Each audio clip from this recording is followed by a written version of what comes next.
Hello everyone, আজকে অনেকদিন পর শর্টস নিয়ে এলাম কারণ বেলডাঙা কাণ্ডর জন্য নেট দিচ্ছে না সবার ফোনে এবং ওয়াইফাইও দিচ্ছে না। সেহেতু তোমাদের সাথে ব্লগ আপলোড করতে পারছি না। তো সকালবেলা ঘুম থেকে উঠে রাত্রিবেলা মেহেন্দি পড়ছিলাম, সেটা রিমুভ করে তারপর একটু রেডি হয়ে চলে গেছিলাম বহরমপুরে, সাথে ছিল দিয়া।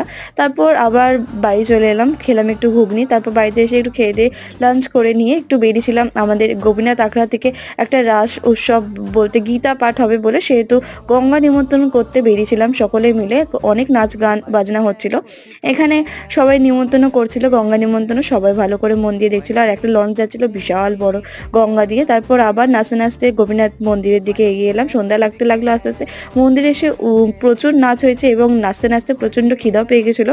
সেহেতু পিৎজা বানাবো বলে সকালবেলায় আমি ডোটা রেডি করে রেখেছিলাম। তো পিৎজার লেয়ারগুলো সাজিয়ে একবারে ওভেনে কুক করে নিয়ে সেই টেস্ট হয়েছিল। তারপর ভাই একটা এটা রোল সামথিং নিয়েছিল, ভীষণ টেস্টি ছিল এটা খেয়ে। আজকে ব্লগটা এন্ড করলাম।